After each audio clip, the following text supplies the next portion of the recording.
What's up, everybody? Coach Tony from Bomvex Strength back with another episode of Ask Coach Tony. And this week's question comes from Michael, who asks, how much of lifting is psychological and how do you train for that? Great question. Before I answer today's question, make sure that you like and subscribe so you can see future videos. And if you have a question that you want me to answer, make sure you ask it in the comments. Now, I think lifting, powerlifting specifically, like any other sport, is very psychological. There's a huge mental component to your success or your lack of success. And I've been in the sport long enough now to have seen many lifters who are very physically gifted, very strong, very talented, very technically sound, but not always able to perform at their best because of some sort of mental hang-up, usually in the form of performance anxiety. Like they get on the platform and they're just not able to match or show their true strength because they get really nervous and they're not able to execute. And this is near and dear to my heart because growing up, a high school baseball player, dealt with really bad performance anxiety that carried over into my college days. But I was lucky enough to have a really good mentor on that aspect. Brian Kane was my high school athletic director. He's now become one of the most well-known mental performance coaches for athletes from Major League Baseball to college baseball and college softball, now even UFC fighters. So he's got a ton of great content and information out there. I'll put in the show notes here a link to his social media, really good guy to follow, a lot of good actionable content. And what Brian taught me was to be very active and very deliberate with my mental preparation. And I think it's helped me a lot. It helped me have a meaningful baseball career and kind of salvage my baseball career as a college baseball player. And it's helped me a lot in powerlifting too. And I think what's so nerve-wracking about powerlifting is that you train really, really hard for a long time and you have really just very few opportunities to show what you've got on the platform. And that can lead to a lot of nervousness. There's a lot of buildup. Usually you train for a pretty long time before a meet. It all kind of boils down to just those 3 lifts, just 9 attempts. And I think there are some ways that you can train for that effectively. And I don't think it's all that different from the way that, you know, a team sport athlete, a baseball player, a golfer, a basketball player would train the same way. So some of the simple actionable items that you can do to improve your mental approach, to improve your psychological state when trying to lift heavy. The one that I talk about a lot that I still use every single day when I train is using focus phrases, which is just a form of positive self-talk. The way that you talk to yourself really matters, and negative self-talk can manifest itself in poor physical performance.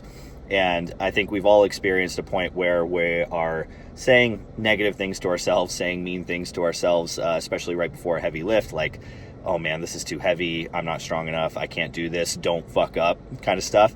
And even if you are saying something like don't fuck up in your head, the mind is pretty bad at filtering out the don'ts and the no's. You know, in the baseball days, it was like, okay, I'm up at bat and don't strike out, don't strike out. You're probably going to strike out if that's your mindset. So using more like positive affirmations and repeating in your mind over and over what you do want to accomplish can be really helpful, because it's very hard for the mind to have like 2 thoughts on 2 different tracks at the same time.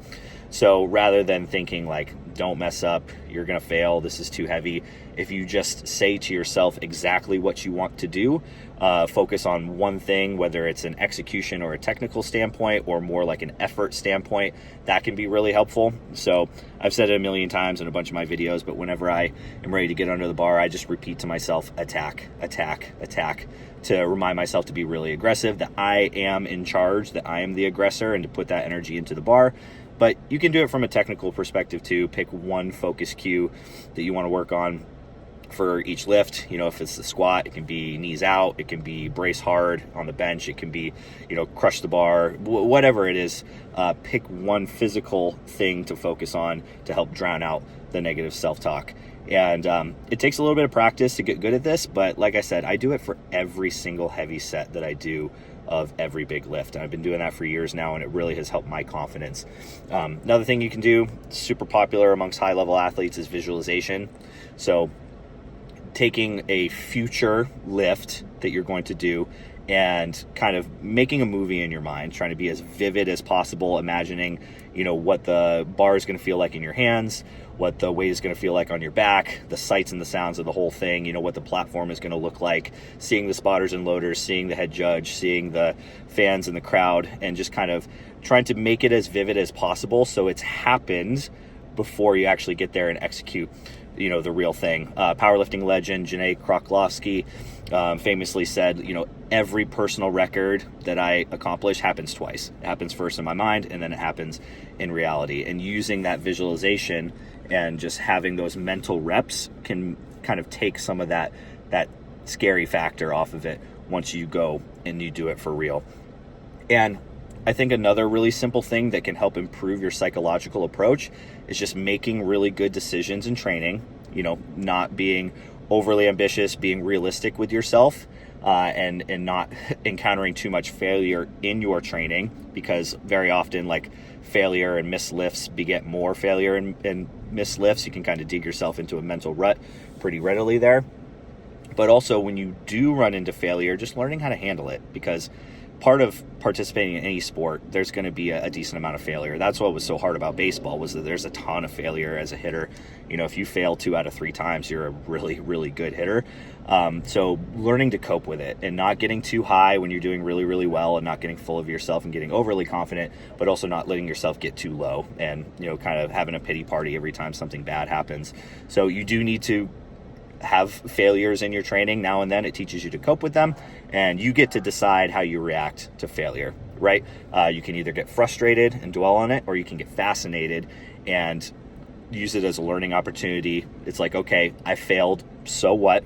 It can be a good thing if you allow it to be a good thing, if you learn from it and figure out what to do differently next time, whether it's a technique thing, whether it's a programming thing, whatever it might be. Learn from your mistakes and embrace failure as a good thing. And if you do that, then you're not so scared of failure, because it's not the end. It's not do or die. It's not now or never. It's just another kind of step along the way and a learning opportunity. And if you reframe failure in your mind, you're less likely to fail because you're not so goddamn scared of it.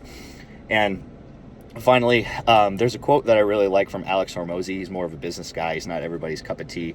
But he says that confidence doesn't come from shouting affirmations in the mirror. Confidence comes from doing what you say you're going to do over and over and over again. So I am a big believer in positive affirmations and positive self-talk, but ultimately it's going to be your actions that decide whether you succeed or fail. So you just got to keep showing up. You got to keep trying. And if you're finding that the affirmation thing is giving you a hard time and you're not really having a lot of success with it, then I think you just have to be perhaps more intelligent with your training, not overdoing it all the time. Or maybe you just need to put yourself out there more. I know a lot of lifters who shy away from competing and shy away from challenging trainings because they're so goddamn scared of failing. You just got to put yourself out there. Jump into the pool, dive straight in, don't be afraid. So psychological aspect of training, hugely important. I think it's something that every really high level athlete in every sport does. And you can train for it. You have to be diligent about it. You have to be very specific about it, because you're not going to get better if you don't practice it. Specificity, just like in training. If you don't squat, you're not going to get better at squatting. If you don't practice your mental approach, you probably won't get better at your mental approach. So hope that's helpful. If you like this video, make sure you like and subscribe. If you want me to answer a question on a future Ask Coach Tony episode, make sure you leave it in the comments.